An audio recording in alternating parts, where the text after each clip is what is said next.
10 FX at CIBC. How are you today, Jeremy? I'm fine, very well, thank you, Zach. I imagine that you have like 10 people each looking at one currency there at CIBC, and you're the head of them.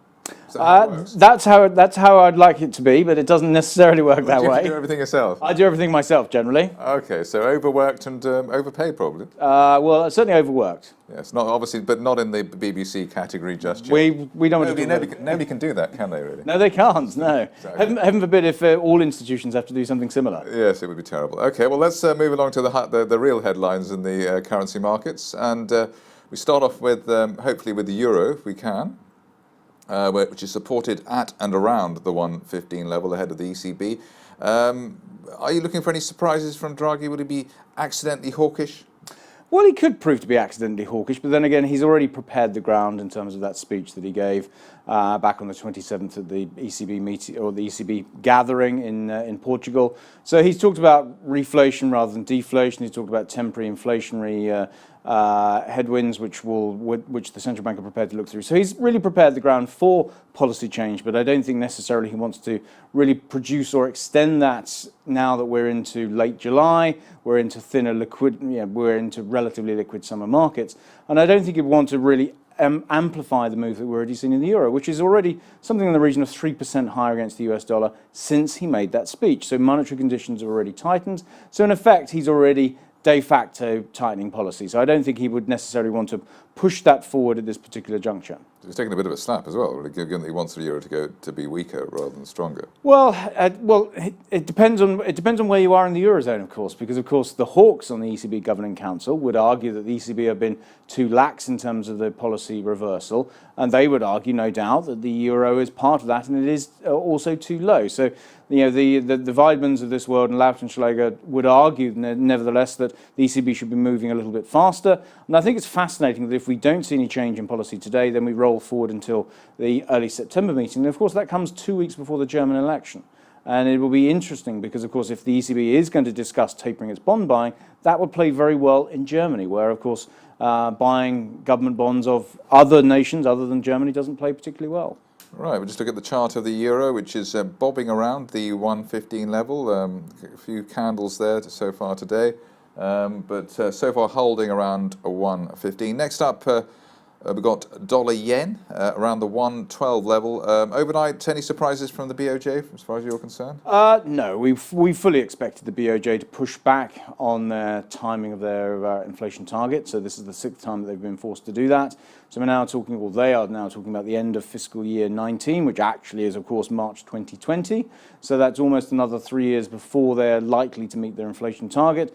And consequently, because of the theme and the tone of Mr. Kuroda's press briefing, it's clear that unlike most other central banks, perhaps excluding the Bank of England, who are thinking about more hawkish tendencies, the Bank of Japan stands almost in isolation.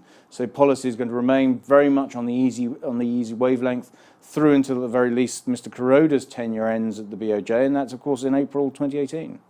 Okay, just looking at the intraday chart of dollar yen, you can see that after yesterday's brief dive towards 111.50, we've recovered quite quickly. We've got a bit of a roadblock there at 112.40, but after that up to 112.80 for people who are keen on trying to follow the Bank of Japan's. Well, indeed. I mean, those are exactly the levels that I pointed to in our morning meeting this morning. That after the being a little wary of going into the BOJ, the fact that we haven't seen any surprises does suggest that, irrespective of the dollar leg of the equation, which looks a little challenged on its own, but dollar yen does look as though it's going to be moving back higher, and maybe it's an opportunity to look at some of the other crosses. Maybe euro yen is a better way to play it.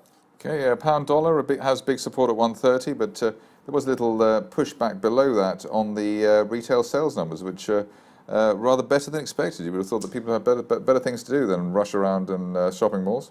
Well, it's fascinating because, of course, we're talking about retail sales volumes. If you actually look at the price effects are rather more challenging, because what we're finding is that retailers are having to bring forward their discounting to June rather than holding it back to July. So that's suggesting that the UK consumer needs to be enticed into the shops. Now, of course, if we can remember back to June, it was a very hot month, so I thought that that provides a little bit of a seasonal impact. So we were buying clothing and footwear rather early than we would have otherwise been. But in a sense, I think the underlying dynamics are still that the UK consumer sector is pressured. The data is better than expected in June, yes, but I don't think that should materially change the interest rate dynamics for UK PLC. So I wouldn't suspect that the market should be pricing in an August move. I don't think it should be particularly elevated or particularly concerned about a November one either. So I think ultimately that probably still means that sterling is somewhat under pressure, and I think we will ultimately see crosses like euro sterling moving higher.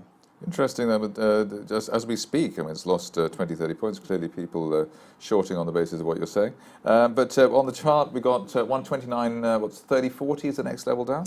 Yes, I mean, I think it's fascinating that we have seen this remarkable. We did see some remarkable resilience up to that sort of 131 and a quarter level over the course of the last few sessions. Now, a lot of people were concerned or couldn't quite understand why we saw that move, and particularly we saw that squeeze on Friday. Now, of course, we've seen some M&A deals which have been announced in the last 24, 36 hours. So perhaps you could argue that if you're a little bit of a conspiracy theorist, there could have been a little bit of pre-hedging in terms of that context as well. So that might have just been sustaining a little bit of support for sterling, which I think wasn't necessarily warranted. But it's one of those things, I mean, from a trading point of view, you think nobody was expecting 130 to be broken. It was broken, and broken for long enough to you think, okay, now 130 is the floor. And as soon as you get happy about that, the floor goes away. So you're, absolutely. That's the currency markets. Nobody ever said trading was easy. Okay, right. And finally, the dollar index extends recovery to 94.70, but still remains vulnerable.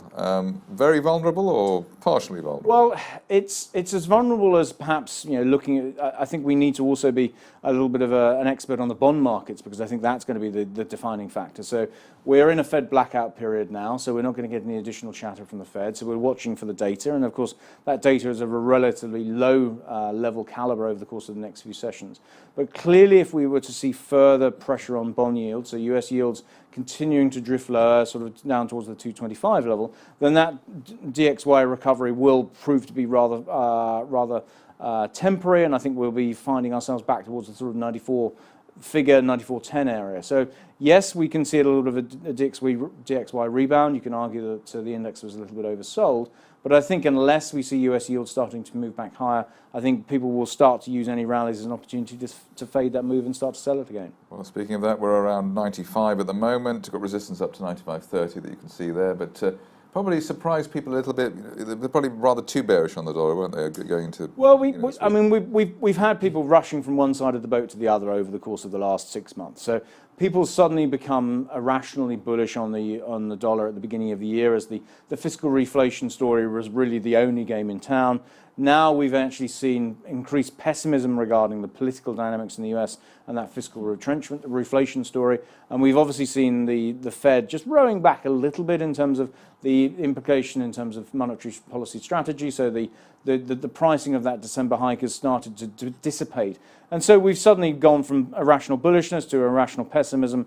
Somewhere in between is probably still the right level, and I think it may well be the case that some of the moves that we've seen in the dollar against perhaps some of those current commodity currencies do look a little bit elevated, a little bit stretched. So the Aussie couldn't get through 80, for example. Dollar CAD hasn't got anywhere near 125 yet. So there are some big levels around. Too much too soon, a bit too. And I think that may be the scenario, that we may need to see a little bit of a correction first. Okay, well, the trade of the day here, a downward-facing triangle on dollar CAD, connecting the highs since July the 14th with a steady low at 125.85.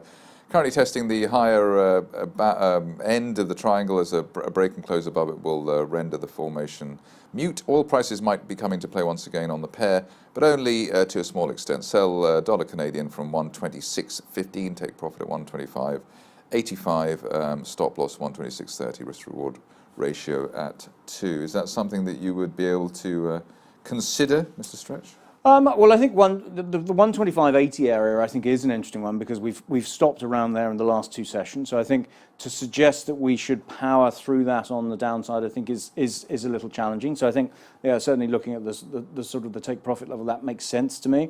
I think it is an opportunity where people will look to sell rallies in dollar CAD in the short term, because of course, the Canadian perspective is very different to what we're seeing elsewhere, because of course the Bank of Canada have hiked rates, and we assume that there will be another hike coming in October. So it is still the case of selling dollar CAD rallies. I think still makes some degree of sense. Although actually, I think you might be wanting to look at some of the other pairs. And maybe CAD yen as another way to play it, taking the US dollar out of the equation. Okay, let's move along to trading positions, which is an amalgam of retail investors, banks and institutions, and some people actually know what they're doing. So there we've got euro dollar 65% long, which obviously has been the way forward in the recent past. I think there's been a flip round now, though, because yesterday we were around 60% long on cable, but now 60% short. So it has been a change of emotion. Yeah, and I think I think clearly that CPI print helped to change people's sentiment a little bit. We saw that in terms of what's been priced into the interest rate strip. I think ultimately going into that CPI print, people were irrationally hawkish in terms of UK rates, and I think we've seen a reassessment of that. And I think the Bank of England is going nowhere for a considerable time. Okay, and dollar yen, a bit surprising there that they're so bearish on that, 67% short. Maybe feeling a little bit of pain this morning. Short on dollar Swiss and dollar Canadian, which makes sense. 50-50 on the Aussie, which maybe is a bit of a surprise. I would guess the only reason that's 50-50 because we've moved so far in such a short distance. So we do have a speech from the RBA Deputy Governor overnight tonight, and that could be an opportunity to push back a little bit against the strength of the Aussie. So I think it may that 50-50 balance may be more reflective of the path of where we've come from, rather than necessarily any overt sort of uncertainty regarding the Australian story. Right. I think at the moment we're at 79.02 on that, support at 78.80, and then nothing until 77.80. So it might be worth watching for people who want to stop themselves into a trade.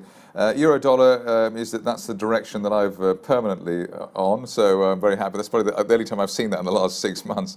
All long euro sterling. So. Yeah, long euro sterling makes sense. I mean, obviously, we're just getting around to the end of the second round of face-to-face negotiations in Brussels. It'll be fascinating to see how the press conference with Davis and Barnier plays out today. The Brexit divorce bill, I think, is going to be an inherent problem for investors to get their minds around, because, of course, that could well be an initial or a near-term sticking point in terms of negotiations. So, absolutely, I think the path of least resistance is definitely towards a high euro sterling. The question is whether we stop at 90, 92, or whether people become more bullish than that. I'm looking for parity myself, but the interesting, I think, if you're looking at the daily chart there, the intraday chart there, we found support after the push through towards 89 pence, well above 88. So that the market didn't even need to test that as support. No, I mean, I said this morning that if we saw a dip to 88.20, that was probably going to be a good level to buy. Obviously, you 88.71 now. So well, yeah, you and your team have done well today. So it's my team have all pulled together in the right direction thus far today. Right, well, very happy to hear that. Okay, economic calendar just to finish. ECB interest rate decision at 12:45 and deposit rate decision. 1:30 we have so many things happening at the same time. Initial jobless claims in the US, and then Mr. Draghi speaking and trying to field questions, or not field questions. Well, he's rather good at that. So unless he really wants to impart a message, then generally he's not going to be caught out by the journalists at the press briefing, I suspect. Right, and also the Philly Fed manufacturing data at 1:30. But that's it for today's FX Street Currencies in Play. Thank you to Jeremy Stritch. Thanks very much. Head of G10 FX at CIBC.